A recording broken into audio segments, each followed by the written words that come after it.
Bismillahirrahmanirrahim. Assalamualaikum warahmatullahi wabarakatuh. Sahabat Haura Studio yang dirahmati Allah, catatan Ramadan. Terima kasih NU. Dari seorang teman cendekiawan Muhammadiyah, Mas Nurbani Yusuf.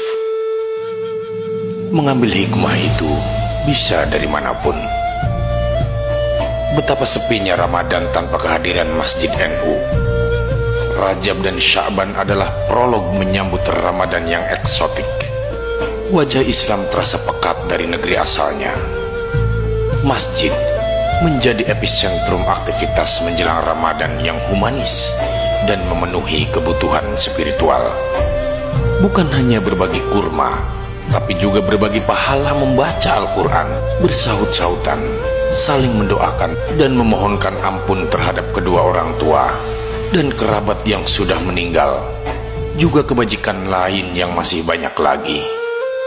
Masjid menyertai dan mengakomodasi semua lapisan masyarakat, baik yang rajin sholat ataupun tidak, tetap kecipratan berkahnya. Sebagian yang tak suka menyebut banyak melakukan aktivitas bid'ah, tapi saya sangat suka karena banyak mendapat manfaat.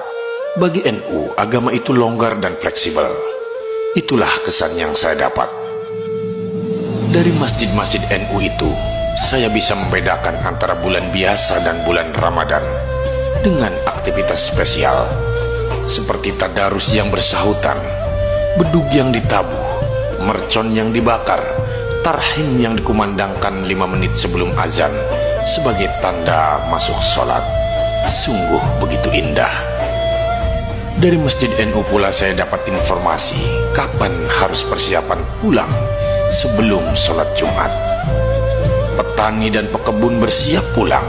Saya juga bisa membedakan mana musola biasa dan mana masjid yang biasa menyelenggarakan sholat Jumat, karena alunan merdu Al-Quran pada mesin pengeras suara yang diperdengarkan sebelum sholat Jumat sungguh bijak.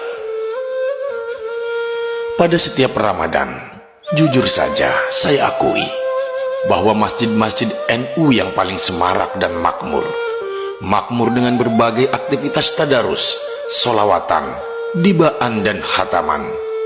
Anak-anak kecil hingga orang tua seperti parade mengaji, paling rajin mengingatkan tentang niat puasa esok hari dan membangunkan di waktu sahur. Berbagai pernik ditambahkan untuk membangun atmosfer Ramadan kian eksotik.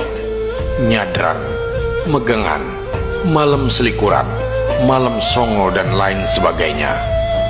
Berbeda dengan masjid-masjid lainnya, lampu dimatikan setelah sholat taraweh, jendela ditutup, pintu digembok rapat, masjid sepi aktivitas, jauh dari kata makmur. Ngaji harus di rumah, sebab mengaji di masjid usai taraweh dibilang bid'ah, tidak ada uswah. Masjid yang kaku dan formal, masjid diam 1000 bahasa, semua harus menunggu petunjuk langit karena takut dengan bid'ah. Namun sebaliknya masjid-masjid NU begitu kreatif dan inovatif. Mereka sudah selesai dengan definisi bid'ah. Dini hari menjelang subuh, jauh di pelosok dan penjuru kampung, masjid-masjid NU seperti digerakkan. Sahur, sahur, sahur. Kemudian imsak, imsak, imsak, ataupun dengan suara sirine. Kemudian tarhim bersahut-sahutan. Itu semua hanya ada di Masjid NU. Dan saya meski tidak sepaham ikut mendapat manfaat dari berbagai pertanda, meski ada yang bilang itu bid'ah. Tapi perlahan saya mulai akrab dan menikmati cara beragama yang humanis, semacam mengenang masa kecil di kampung halaman. Islam di tangan orang NU begitu humanis dan dekat dengan kehidupan. NU adalah Islam yang dipahami oleh Mbok Jum, Mbak Yutumiati, Kang Supingi, Kang Supardi ataupun Cak Nang. Orang-orang sederhana dengan kebutuhan beragama juga sangat sederhana. Tidak muluk-muluk. Mereka orang biasa, hidup biasa, beragama juga dengan cara yang biasa.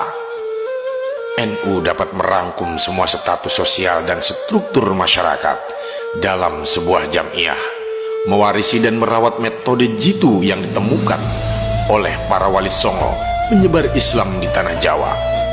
NU tidak melawan tradisi apalagi mengubah budaya, sebaliknya menjadikan tradisi dan budaya sebagai media dakwah yang menakjubkan. Definisi dan konsep bid'ah perlu diubah. Tidak setiap amal butuh dalil, dan tidak setiap yang tidak ada dalil disebut bid'ah. Buya Yunahar Ilyas menyebut bahwa dalam ibadah ghairu mahdah tidak ada bid'ah. Profesor Din menyarankan memperbanyak bid'ah sosial agar beragama menjadi segar, tidak kering kerontang dari spiritualitas. Meski banyak kata saya pujikan untuk NU, tapi saya tetap Muhammadiyah. Saya hanya mencoba jujur, melihat realitas, melihat kekurangan sendiri, dan mengakui kelebihan orang lain tanpa saling merendahkan. Wallahu a'lam. Sahabat Haura, terima kasih telah menyimak sampai selesai. Nantikan kembali konten-konten penuh hikmah dari channel kami. Jangan lupa untuk subscribe dan menyalakan lonceng notifikasinya. Salam cinta dari Haura Studio, di mana sebuah nasihat tidak sebatas didengar, namun diresapi oleh jiwa. Wassalamualaikum warahmatullahi wabarakatuh.